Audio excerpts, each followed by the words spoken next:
Hey, so it is currently 5, probably almost 6 p.m. And my dad is arriving around 8 something, probably like nearly 9. So we're gonna leave. We have to go to the grocery shopping before we actually go pick him up. But we're probably, leaving to go to the ferry around like 8:15, which means I have kind of like an amount of time in my hands, and I plan on trying to work on my novel, as I wait. And I was very lucky that I found a passage earlier today that it was actually really working for me. I was actually writing, and I was having ideas, and it was a very small passage, but it was something, and like I'm right now, I'm very much struggling with my writing. So like these little moments, they are kind of the key to everything, because if I don't have these moments, then basically I have nothing. But if I have just little windows of opportunity, I can at least keep a connection and make sure that I'm not completely severed from my writing. But yeah, but before that, just a little assessment of my day and of how things turn out today. I think that in terms of healing, which has been kind of my priority, at least what I've been wanting to kind of focus on during the day, I think I had a lot of healing happening. We did a whole lot of walking, and usually in these walks, I get to think a lot.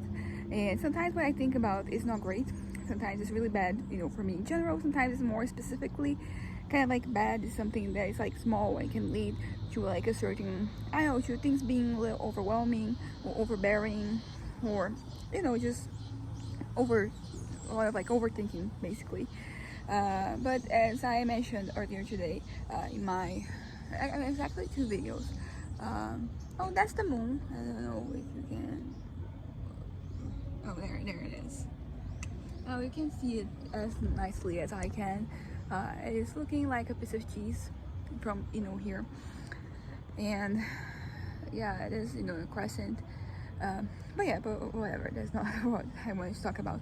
I was talking about how I was feeling very attached to a certain fantasy of mine, and to not just the fantasy as a whole, but to some specific elements, and that was kind of like breaking me right, kind of like from reality in a certain way, because I wasn't able to just stay here in the moment, or even with my little fantasies that have to do with my writing, they have to do with my stories, or sometimes they're more tangentially related, but they're still connected. Those I kind of accept that they're gonna happen, particularly because like they exist to combat the other ones, the other fantasies. So I kind of like accept that like they're gonna be there, and they can be kind of good in terms of like building something. I can build from what I have in my head based on like those, and also they do kind of like show things that I want, things that I and sometimes it's something a little bit deeper, something I kind of like have to maybe try to implement in my life, and sometimes it's just like something smaller, more transitory, not particularly like it's not really out there in the long run, and that's okay. And I did have like a moment today when I kind of like realized that one of these fantasies that I've been feeding into, I've been kind of like observing it to see like how far it will go, to see like what I want. And I did have a moment today when I was very much like, I don't want this actually, like it is, I have ideas to kind of like to build this fantasy in my head, but I don't necessarily want this. This is kind of like the answer to some things that I want, but it's not like the answer, it is an answer. And that seems to be the case. Let me just show you like what I am seeing right here, because I can tell that like I'm not really looking at the camera, but I want to show like, okay, I have this view, of course I'm going to be looking at it. It feels great, the whole thing of like healing, me being peaceful, right here, it's pretty great. I get, I can just be here like looking at nothing, not at nothing, but like at this wonderful view, and there it goes like in many directions, and without thinking a thing, without having a burden in the world. So like it's very healing in that way. I feel like I associate healing with nothing, like in my head, like not thinking, just observing and absorbing, and that is kind of the case. Also, like I just realized that I haven't really used my glasses. I haven't worn them ever since I have arrived here, and we are, this is officially like it's been like a week. The time that my dad arrived, he's taking the same flight that we took a week ago. So there's that. And I still haven't worn my glasses. I have to, and I've been using my laptop, so I should be wearing them, and I will. I'm gonna get them out of my backpack. And I'm gonna start wearing them, not all the time, but at least like when I am inside. I'm realizing this because I'm looking, straight ahead, and like I'm seeing things, but it's a little blurry. My right, I'm nearsighted on this eye, and I have astigmatism on this one, or maybe it's the other way around. And I'm just like observing it, like I'm not seeing things as clear as I could have if I had been wearing glasses. But yeah, whatever. What I wanted to talk about is how today, like all the walking that we did was very therapeutic. And, I did a little, swimming in the very end too. And that was also therapeutic. Because basically what happened is that we went, earlier than we've been going. Actually, it was not as early as we kind of like anticipated. But we went, somewhat early. And then we were, we kind of like, we were walking around, just going into the sea here and there until like around midday. Actually earlier than that, because we have to arrive here at midday, so we could go with my grandpa to the ferry. We ended up actually taking the ferry. We initially were just going to drop him off, but then we went with him, and then we came back, and that was also fun. And then we did a whole lot of walking from like right over there where we start seeing lights to, yeah, you can see like how far we went, but we ended up going, and in the very end I was just floating in the ocean, and that was very good. It was very delightful. My head was quiet, and I was able to just be in the moment, because sometimes I'm thinking about things, and they kind of like technically I am in the moment, but like they kind of like take away. I think my thoughts most of the time they take away from me enjoying things. It can be because I'm overthinking things, it can be because I'm thinking negative things, it can be because I'm fantasizing about something, I'm being delusional about something, and I don't always have like a moment that I wanted to have where I am just enjoying myself and not like not bothered by life, because that's usually what happens. Like the overthinking, it more often than not has to do with we all exist, we all live, and for that like we all have responsibilities, we all have chores that we have to do, we have things that we have to live up to, we have like more responsibilities, because the thing about responsibilities is that they come in all shapes and sizes, and they have to do with like literally everything.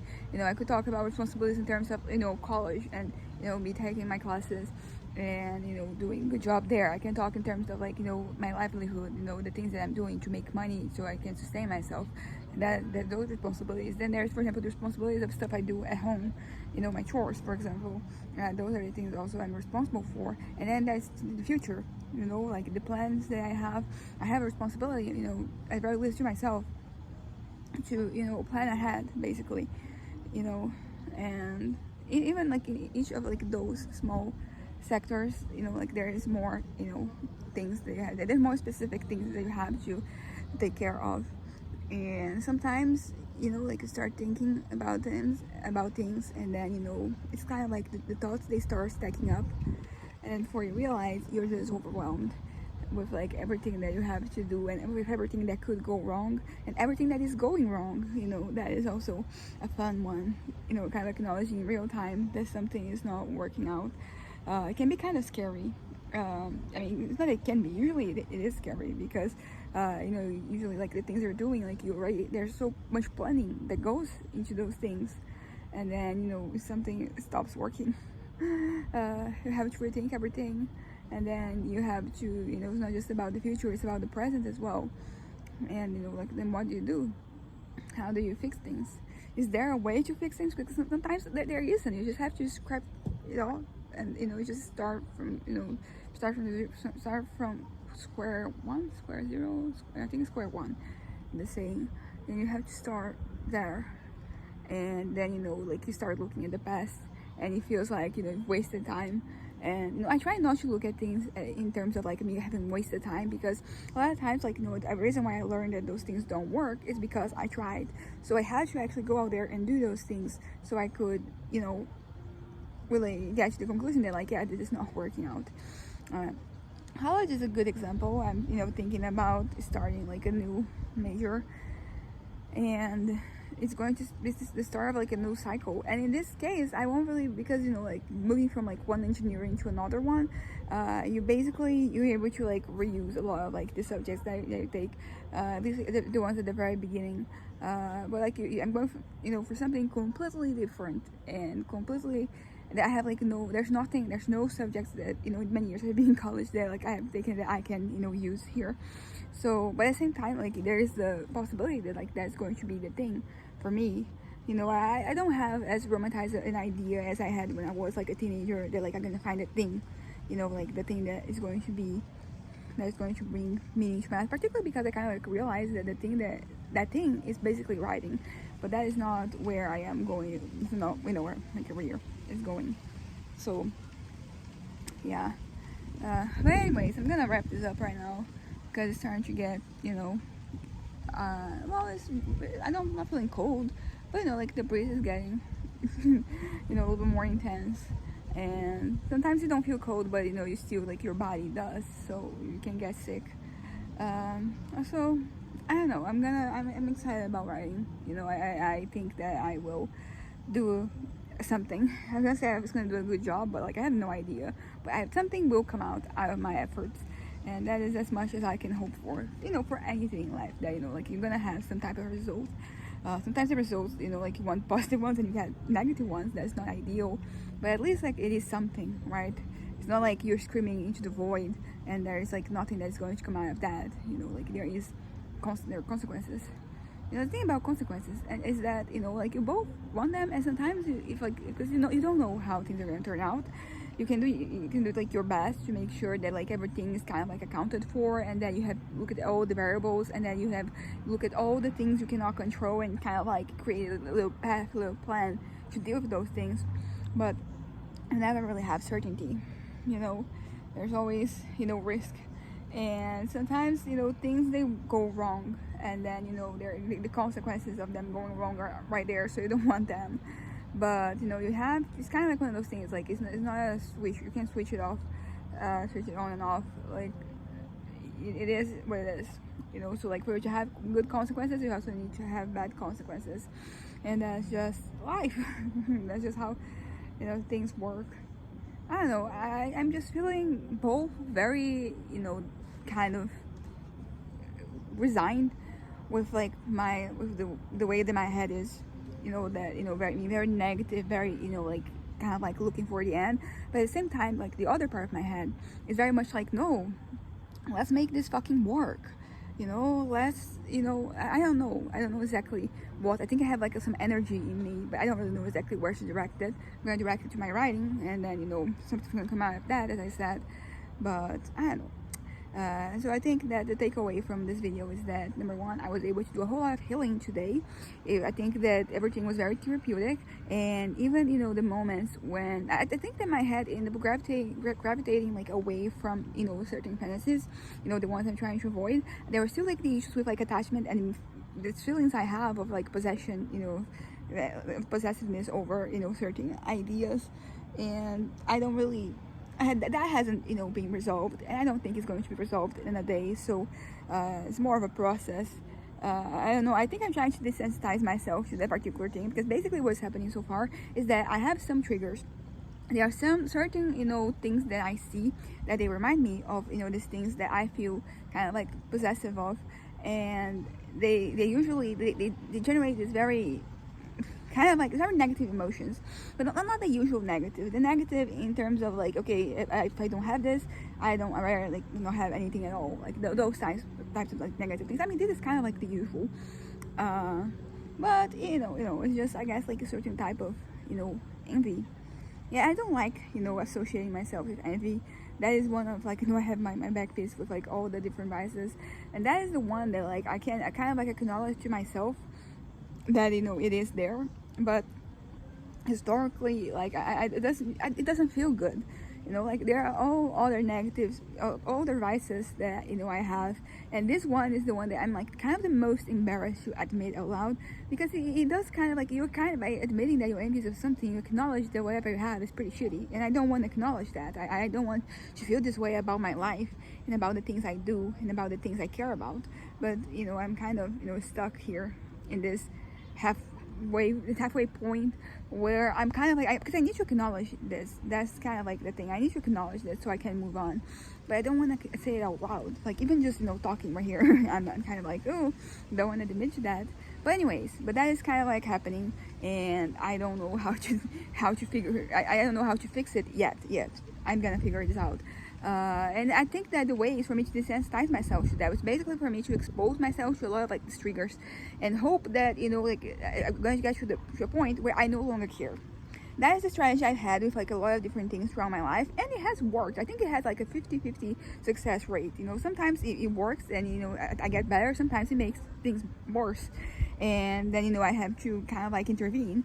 I have an intervention source. But today was good in terms of like today my experiences being very therapeutic and very healing. So that was good today. I think it was pretty good in terms of that, and just hoping that tomorrow is going to be the same.